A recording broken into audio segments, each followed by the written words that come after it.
Friends, ఇప్పుడే అందిన వార్త. బీఆర్ఎస్ అగ్రనేత రాజీనామా తీవ్ర టెన్షన్లో కేటీఆర్ అంటూ వార్తలు అయితే వస్తున్నాయండి. దీనికి సంబంధించి వివరాలు చెప్పడానికి వీడియో చేయడం జరుగుతుంది. చాలా మంది వీడియోస్ ఉన్నారు కానీ సబ్స్క్రైబ్ చేసుకుని మర్చిపోతున్నారండి. దయచేసి ఛానల్ సబ్స్క్రైబ్ చేసుకొని బెల్ ఐకాన్ ఆల్ పైన ట్యాప్ చేయండి. ఇటువంటి ఇంపార్టెంట్ ఇన్ఫర్మేషన్ మిస్ అవ్వకుండా మీ ఫోన్ నోటిఫికేషన్ రూపంలో వస్తుందండి. చాలా మంది మీరు చూస్తున్నారు కానీ లైక్ చేయడం లేదండి. దయచేసి లైక్ చేయండి, ఇన్ఫర్మేషన్ అందరూ కూడా తెలుస్తుంది. బీఆర్ఎస్ కు మాజీ ఎమ్మెల్సీ అనగా పూరం నితీష్ రాజీనామా చేశారు. తన రాజీనామా లేఖను కేసీఆర్కి అయితే పంపారు. ఈ క్రమంలో ఆయన కాంగ్రెస్ లో చేరుతున్నట్లు కూడా ప్రకటించారు.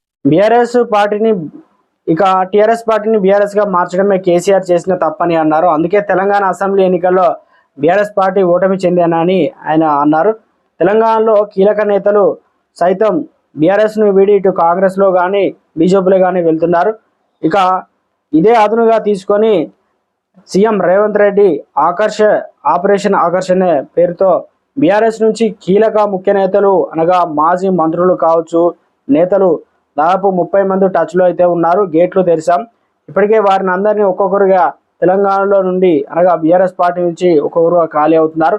ఈ తరుణంలో రేవంత్ రెడ్డి ఆర్ఎస్పీ ప్రవీణ్ అనగా బీఎస్పీతో పొత్తు పెట్టుకోవడం, గత ఎన్నికల్లో 1 నుంచి 2% ఓట్ల తేడాతో ఓడిపోవడంతో కారణాన్ని గుర్తించి పార్టీ బలోపేతం చేశారు. మొత్తానికి తెలంగాణ రాష్ట్ర రాజకీయాల్లో లోక్సభ ఎన్నికలు వాడివేడిగా ఉండబోతున్నాయి అంటున్నారు రాజకీయ నిపుణులు కూడా.